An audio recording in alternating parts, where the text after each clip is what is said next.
My essay and projects over property taxes in Collin County for 1302 D52 1230 time period. So what are property taxes? Property taxes are an ad valorem tax placed on real estate by a local government, and then we are taxed by the resident or homeowner on those taxes. And this is an example right here. What they base it off of, this house compared to this house, and maybe even compared to that house. So how does it happen? Well, a car will drive up and down the road from the Collin County Appraisal District down a road like this with a car with a camera on top of it and take a picture of the front of the home. And all these homes that I'm filming right now are what they call a comp, according to the square footage compared to this home here. So what does this mean when I talk about comps from the video I just recently showed you? If you're not careful and look at your appraisal on your house according to the Collin County Appraisal District or any appraisal district that you may be living in, you could be paying too much. The fortunate part about this is there's education that can be given to you through websites such as the www.collincountyappraisaldistrict.com or CAD, or whatever your county has. You can get on there and see that you can find all the information about your property. All you have to do is click on the website, look at property search in the tab. It'll come down and you'll click that property search. It'll come to another screen. You can type in your address and it will show you exactly what your property tax is and what you expected to pay for that year. It happens every year. But the fortunate part about this, you can see it and you can appeal it online. And the appeals process is very easy. You can either do it online or you can do it in person. I highly recommend you do it in person because you can actually meet with the people that you're trying to explain the differences in the property, such as the video I just recently showed you, is like the house across the street, the house next door. All these houses have a different square footage.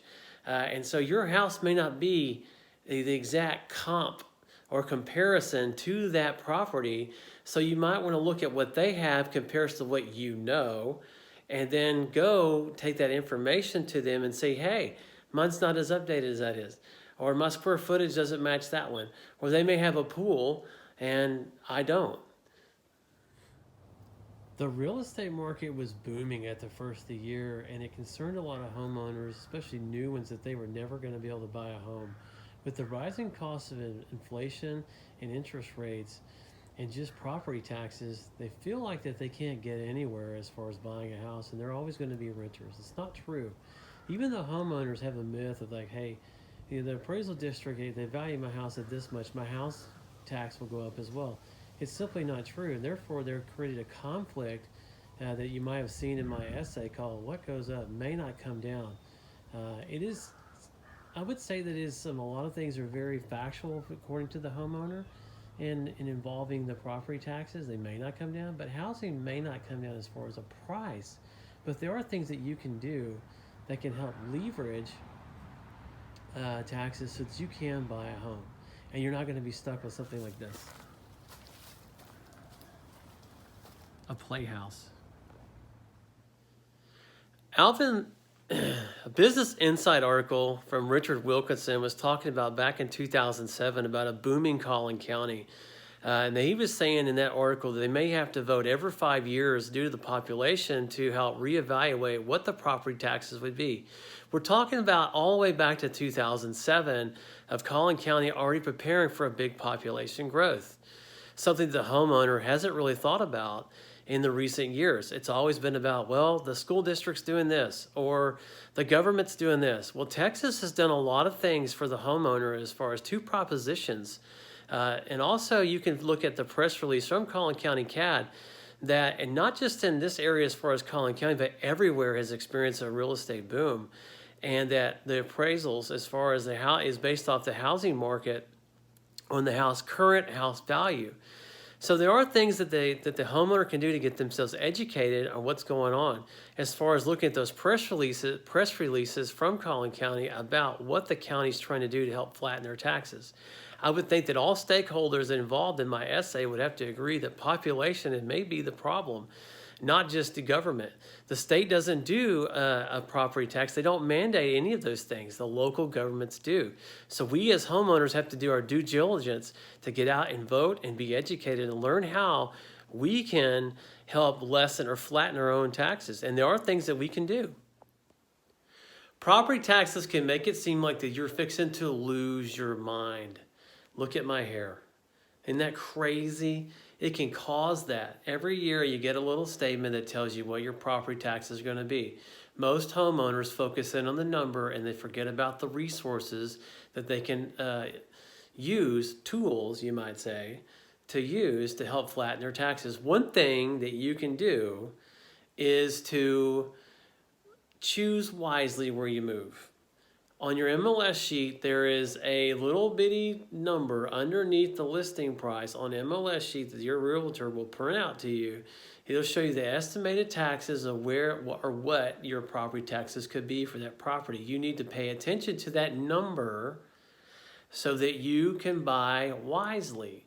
Buying wisely will save you time and money, okay?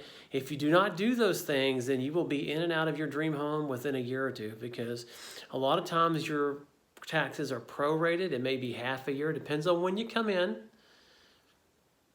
You can save some money, or you can choose not to buy the house. Or if you do buy the house and if you ignored all these things I'm telling you, then you will probably be moving, because the next year you'll get the full tax value. And if it makes your mortgage go up, or it makes your payments higher, you're probably going to have to relocate. So ask your realtor where you need to move. What's the municipality tax rates? They're all different. Allen is different from Frisco, and Frisco is different from Prosper, and then Salina. East Texas is different than, Dallas, Fort Worth. It's further out there, but it'll save you some money. There's some options there. Also vote. There's your candidates for the city. They have a value, or their values of where they see their things on property taxes, and what they want to come into the city is a big deal. So you need to vote. Another thing is that, what is the square mileage of the city you're wanting to move to? So if they have a lot of square mileage, there's probably going to be a lot of businesses coming in, because there's a lot of excess real estate. That means commercial property. That means new roads, new improvement of roads. As population comes in, your taxes could probably go up, because if they're not trying to flatten it, but just trying to get more people in, your tax rate could go up. Not saying it would, or it's official, but it could. So I would think that, as I conclude my message to you as a class, is that, talk to you. If you're looking at moving after you graduate college, talk to your realtor, know where you want to buy. Understand the taxes, county, municipality. Remember, Texas does not have an income tax, so it's all based off resources, schools, hospitals, colleges, things of that nature, and all need money, so they come from property taxes, municipality, county, okay? Some are more expensive than others. And so you need to be aware of those things, and where you want to move has a lot to determine how much you're going to pay, all right? So also, real quick, Proposition 1, Proposition 2. Proposition 1 was 65 and older would be, less tax, we give a tax break to them, and disabled and veterans. Proposition 2 is that it raised the home exemption tax, $20,000 to $40,000. That is the number one thing that most of my clients, or anybody I know, have not done. They don't file their homeowner's exemption tax. It'll save them $20,000 in taxes if you'll just do it. Get online. In this case, www.collincountycad.com, fill out the form, turn it in, and it takes place immediately. You don't have to wait till the next year. I used to do that. You can take advantage of it immediately and save money. If you'll do these things, you'll be in great shape. And I think you'll have a great place to live, and you will have a chance at buying that dream home. Have a good day. Thank you for watching my presentation.